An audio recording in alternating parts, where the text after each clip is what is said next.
see online pressing with kettlebells that are done in a very, very short rep range, in a very, very short range of motion that is very similar to how people have been pressing dumbbells forever.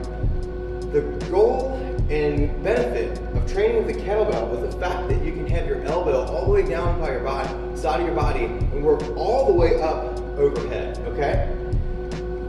So, start here. Notice where the elbows are and where I press from.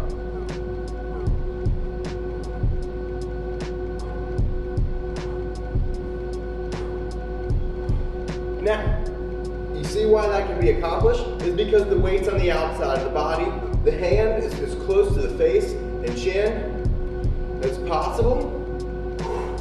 And now that weight's sitting out in the rack position. Okay, so now, if I go up and do a couple more reps of this, let me tire myself out. So this full range of motion, all the way down. Rib cage, touching the rib cage, elbows, triceps on the rib cage. Now, let's go to where I see a lot. Starting. See people pressing. See, I couldn't even do a couple more of those, but I can knock out these. Guess what? Because my triceps are doing most of that work. Now if I go down here, start where I can with kettlebells. All the way up. Takes so much more work.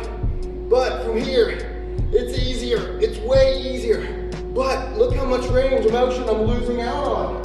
Here, from here.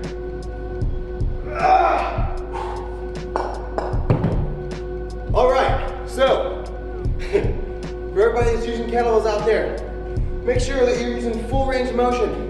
You can get your shoulders to do so much more. You can get them stronger down below.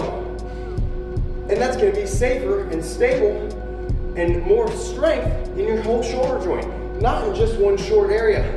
For that front delt and tricep. Down here, we're using that whole shoulder joint, the rotator cuff muscles, everything, lats, everything working together to create dense structure with strength in the full range of motion, okay? So anyway, angles, the same thing. Kettlebells, if I'm working on, say, a press from the side, whoop, there we go, lowering down. That's not something I can get